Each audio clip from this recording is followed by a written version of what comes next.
Bonjour tout le monde. Bonjour. Aujourd'hui, c'est Josué qui nous fait la lecture. Alors Josué, tu nous lis quoi aujourd'hui?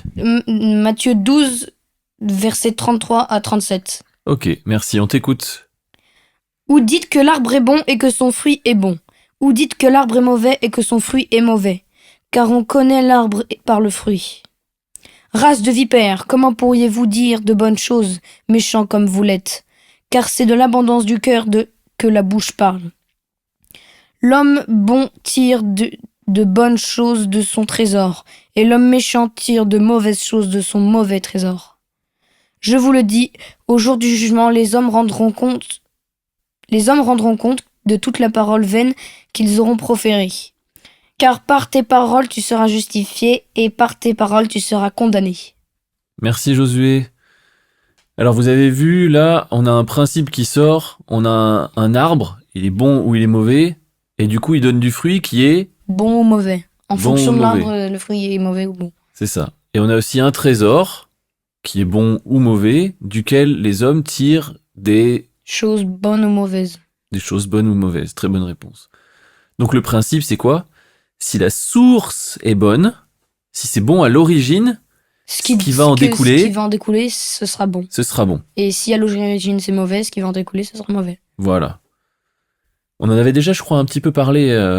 Si l'arbre il est malade, s'il est en mauvaise santé, ben le fruit qui va sortir de lui, ça va pas être terrible. Ou alors il n'y en aura pas du tout même. Ouais. Si par contre on a un super arbre en super bonne santé, Noam, des beaux abricots ou des belles pommes par exemple, eh ben du coup on va avoir des beaux fruits et des très bons fruits. Ok? Bon là, je rappelle un peu le contexte. Jésus il est en train de parler avec des pharisiens qui l'accusent de chasser les démons par le prince des démons. Donc il leur répond, bah non, si la source elle est bonne, le fruit est bon. Donc, si le fruit est bon, c'est que la source est bonne. Donc c'est par Dieu que je fais. Et après, quand il s'adresse à lui, vous avez vu comment il parle? Race de vipère. Race de vipère. C'est hard. C'est hard, c'est compliqué, hein. C'est chaud. Alors ça vous fait penser à quoi, race de vipère? Pourquoi Jésus il dit race de vipère à votre avis? C'est quoi une race de vipère? Alors, quand Jésus il dit race de vipère, en fait, c'est une sorte de... pas d'insulte, mais presque, on va dire. C'est une façon de s'adresser qui est pas très valorisante, hein, clairement. J'ai toujours cru que Jésus il insultait les pharisiens. Ben c'est presque ça, hein, quand même. Hein. Après, faut être vigilant avec quand on utilise le mot insulte, on a dans notre état d'esprit, c'est vraiment être en colère, mais en colère vraiment malsaine, quoi.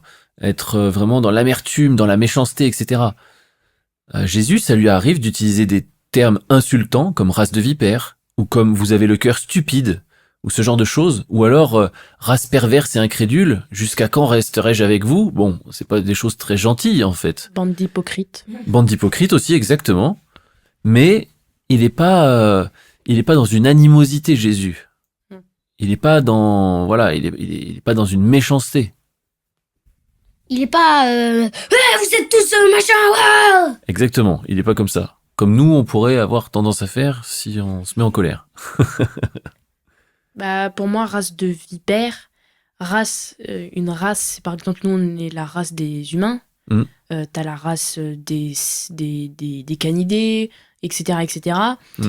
Et le serpent, bah c'est Satan. Donc race de Exactement. vipère, bah les vipères c'est une sorte de serpent. Exactement. C'est une race de serpent.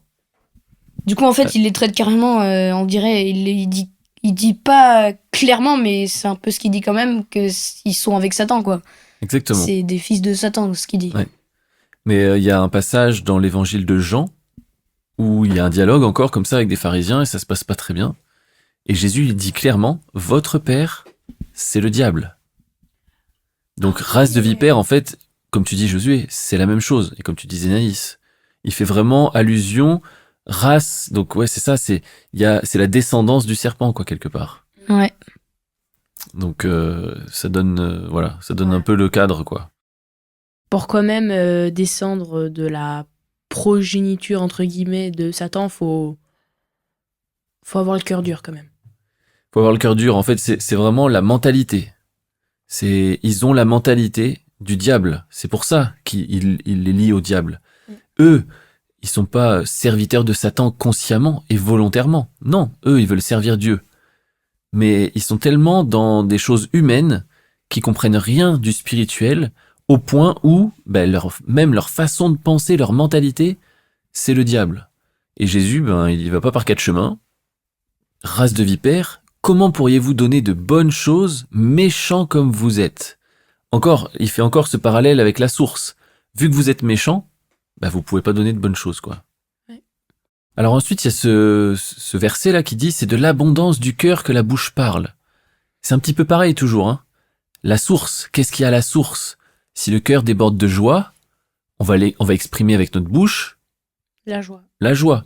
Si notre cœur déborde de colère, on va exprimer avec notre bouche La colère. de la colère. Les insultes, le mépris, etc., etc. C'est ça. Et ça fait le lien avec le dernier verset qui dit que c'est par tes paroles que tu seras condamné, c'est par tes paroles que tu seras justifié. En tout cas, c'est par tes paroles que tu seras jugé, quoi, en fait. Hein. On voit dans la suite qu'on parle de trésor. Notre cœur, c'est le trésor. D'ailleurs, il y a un verset dans la Bible qui dit veille sur ton cœur plus que toute autre chose. C'est notre trésor. Mais notre trésor, le truc, c'est que soit il est bon, soit il est pas bon. Notre cœur, soit il est bon, soit il est pas bon. Et en fait, s'il est pas bon, il y a des choses mauvaises qui sortent. S'il est bon, il y a des bonnes choses qui sortent.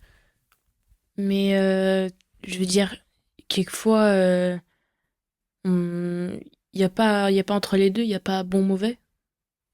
Alors avec Jésus, ça existe pas trop en fait, en vrai. Hein.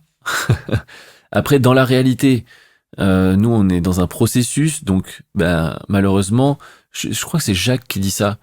Il encourage à ce qu'il n'y ait pas des sources amères et des sources bonnes qui sortent de la même bouche, quoi. Qu'il n'y ait pas des mauvaises choses et des bonnes choses qui sortent en même temps de la même source, justement. Le truc, c'est que on a deux natures en nous, une fois qu'on est né d'en haut. On a l'ancienne nature, qui elle est pas bonne, c'est le mauvais cœur, le cœur de pierre, en général. Mais Dieu, il nous dit que au travers de Jésus, il a transformé notre cœur de pierre en cœur de chair. Il nous a donné un cœur nouveau. Et ce cœur, il est bon. C'est un bon trésor. Et donc, si on fonctionne avec notre cœur de chair, ce sera des bonnes choses qui sortiront. Mais si on fonctionne avec le cœur de pierre, ce sera des mauvaises choses qui sortiront. Donc oui, dans la manifestation, dans ce qu'on manifeste aujourd'hui, tantôt on est dans la chair, dans le mauvais cœur, dans la vieille identité, etc. Tantôt on est dans l'esprit, dans la nouvelle identité, dans le nouveau cœur. Mais je crois il y a un verset il y a pas longtemps on a vu c'est le dernier verset qu'on a le dernier podcast qu'on a fait. C'était celui qui n'est pas avec Dieu et contre Dieu, un truc du genre quoi. Oui, c'était peut-être pas le dernier, mais c'était il y a pas longtemps en effet. C'est Jésus qui dit celui qui n'est pas avec moi est contre moi. Et celui qui ne rassemble pas disperse. Et c'est vrai que on voit en fait dans le discours de Jésus, il n'y a pas de place pour à moitié quoi, l'entre-deux, ouais. Et on le voit dans Apocalypse. Je sais pas si vous connaissez ce verset. Parce que tu es tiède, je te vomirai de ma bouche. Parce que tu n'es ni froid ni bouillant, mais parce que tu es tiède, je te vomirai de ma bouche.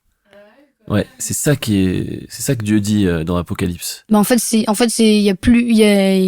Soit c'est vraiment ça, c'est ce que Jésus l'a dit quoi.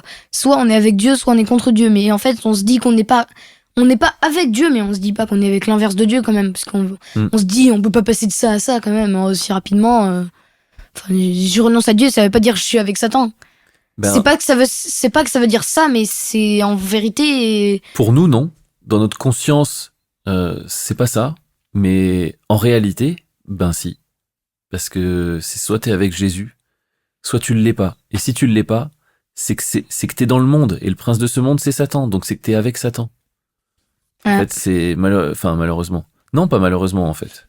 C'est ce qui nous pousse justement à avoir une vie radicale pour être avec Jésus, pour être comme Jésus. Et pour... Une vie céleste. Une vie céleste, exactement. Dans le ciel, c'est Dieu qui règne. Ouais. Sauf les personnes qui n'avaient pas l'occasion de rencontrer Jésus ni Satan. Alors, ça veut pas dire. Ça veut pas dire que tous ceux qui sont pas avec Jésus consciemment Oui. vont tous aller en enfer. Non. On avait vu. C'est pas à nous de juger ça, on sait pas. Mais on avait vu que dans un passage, il était question du pauvre Lazare. On avait parlé du pauvre Lazare, vous vous rappelez? Oui. Et lui, il se retrouve dans le paradis, entre guillemets, dans le sein d'Abraham, juste parce que il a souffert sur terre, donc maintenant il est consolé. Il n'est pas dit qu'il a cru en Jésus ou quoi que ce soit, tu vois, ou qu'il a accepté Dieu dans sa vie ou je ne sais quoi. Juste, il a souffert sur terre, donc maintenant il est consolé. De la même façon, le riche, il a jamais été dit que il était très méchant avec tout le monde. Bon, il avait pas l'air d'être très gentil avec Lazare, ça c'est sûr. Mais c'était peut-être pas la pire des personnes. Mais le seul reproche qui lui est fait, c'est d'être riche et d'avoir profité sur la vie sans avoir vraiment partagé. Et donc du coup, maintenant, pour lui, c'est moins drôle, quoi. Moi, même pour Adam de Hitler, j'ai pitié qu'il soit en enfer.